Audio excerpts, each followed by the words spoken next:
আসসালামু আলাইকুম ওরহমতুল্লাহি ওবরাকাতু। সুপ্রিয় দেশবাসী, মানসিক বিকারগ্রস্ত আমির হামজা গতকাল ২১শে টেলিভিশনের সাক্ষাৎকারে সে বলেছেন, মানবতার মুক্তির দিশারি হুজুরপুর নূর সাল্লাল্লাহু আলাইহি ওয়াসাল্লাম তিনি নাকি কোনো উপকার করতে পারবে না। মানুষ তো ভরসা করবে শুধুমাত্র আল্লাহর উপরে, এমনকি রসুল্লাহ আমার কোনো উপকার করতে পারে না। নাউজুবিল্লাহ। অথচ আমরা জানি আল্লাহ পাক রব্বুল আলামিন কোরআনুল কারীমের মধ্যে বলেছেন, ওয়ালাউ আন্নাহুম ইয যালামু আনফুসাহুম জাউকা ফাস্তাগফিরুল্লাহ ওয়াস্তাগফারা লাহুমুর রাসূলু লাওয়াজাদুল্লাহ তাওয়াবার রহিমা। আল্লাহ পাক রব্বুল আলামিন কোরআনে বলেছেন, যদি কেউ নিজেদের উপরে জুলুম করে, তারা যদি হে রাসূল, তারা যদি আপনার কাছে এসে আল্লাহর কাছে তওবা করে ক্ষমা চায়, আর আপনি রাসূল যদি তাদের জন্য সুপারিশ করেন, ক্ষমা প্রার্থনা করেন, অবশ্যই আল্লাহ পাক রব্বুল আলামিনকে রহমানুর রাহিম হিসেবে পেত।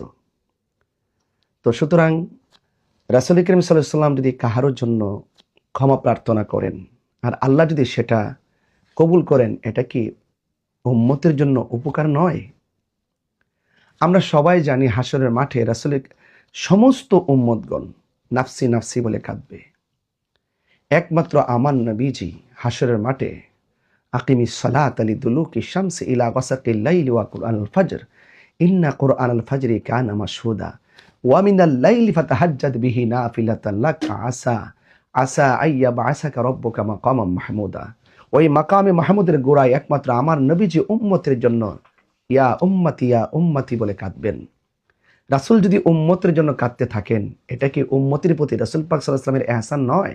বুখারী শরীফ ২য় খণ্ড কিতাবুল আম্বিয়ার মধ্যে উল্লেখ আছে, যখন রাসূল করিম সাল্লাল্লাহু আলাইহি ওয়াসাল্লাম হাসরের মাঠে সেজদায় পড়ে থাকবেন, রাসূল যখন উম্মতি বলে কাঁদবেন, তখন আল্লাহ পাক রব্বুল আলামিন বলবেন, হে নবীজি, আপনি মাথা মোবারক উত্তোলন করুন, এরফা রাসাকা, আপনার মাথা মোবারক তুলুন, ওয়াসাল তুতা, আপনি আমার কাছে চান, আমি আপনার চাওয়াকে পূর্ণ করব। আপনি আমার কাছে যার জন্য সুপারিশ করবেন, আমি আপনার সুপারিশ কবুল করব। রাসূল যদি হাসরের মাঠে আল্লাহর পক্ষ থেকে সুপারিশের অনুমতি পান, আর রাসূল যদি উম্মতের জন্য সুপারিশ করেন, এটা কি উম্মতের জন্য উপকার নয়? অথচ রাসূল করিম সাল্লাল্লাহু আলাইহি ওয়াসাল্লাম বলেছেন, শাফাআতি লি আহলিল কাবাইর মিন উম্মতি, যারা কবিরা গুনাহগার হবে আল্লাহ পাকের আদালতে তারা কবিরা গুনাহগার হিসাবে সাব্যস্ত হবে, অপরাধী হবে, আসামি হবে।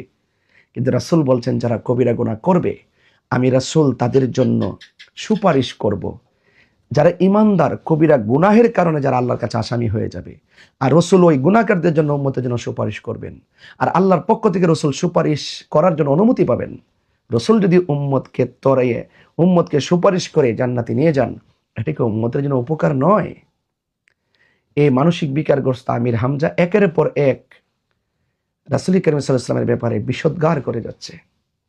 সে যে সমস্ত আকাবিরগুলোকে ফলো করে, এরাও এইভাবে রাসূল সাল্লাল্লাহু আলাইহি ওয়াসাল্লামের বিরুদ্ধে অবস্থান করে, আর ওই সমস্ত মৌলবীরই আমির হামজার সাফাই গায়। কিন্তু আমরা সত্যের পথে আছি। ও যতই মানুষকে বোঝানোর চেষ্টা করুক আমরা বাবার নামে জিকির করি, আসলে আমরা বাবার নামে জিকির করি না, আমরা আল্লাহর নামে জিকির করি। আর ওলি আল্লাহদের আলোচনা করা কি কোনো নাজায়েজ?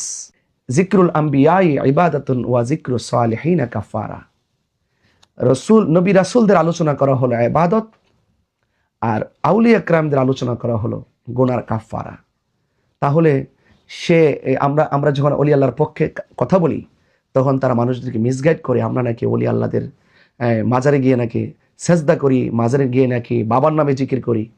আসলে মানসিক বিকারগ্রস্ত আমির হামজা, তুমি যতই নিজেকে খুব আলেম হিসেবে জাহির করতে চেষ্টা করো, মানুষ কিন্তু তোমাকে রাশমিকা মানদানা খ্যাত হিসেবেই জানে। তোমার এক এক সময় এক একটা ডেলিভারি তুমি কেন দেও, আমাদের নামগুলো কেন তুমি উল্লেখ করো? তুমি তো আমার থেকে 5 বছরের ছোট। একটা সিনিয়রদের ব্যাপারে কথা বলতে সাবধানে কথা বইল। তোমাকে এখন অনেক কিছু জানতে হবে। ইউনিভার্সিটিতে পড়লে জ্ঞানী হওয়া যায় না, কেবল পাশ করলেই জ্ঞানী হওয়া যায় না। সেই জ্ঞানের পরিধির মাপকাঠি হলো যদি তুমি সঠিক জ্ঞান অর্জন করতে পারো। তুমি তো শুধুমাত্র চাপাবাজির লিমিট ক্রস করে ফেলছো। এখনো সময় আছে, ভালো একজন সুন্নি পীরের কাছে যায়া বায়াত রাসূল গ্রহণ কইরা এই বিপদ থেকে সোজা পথে চলে আসো, আর মুনাফিকের রাস্তা ছেড়ে দিয়ে ইমানি চেতনার রাস্তায় চলে আসো।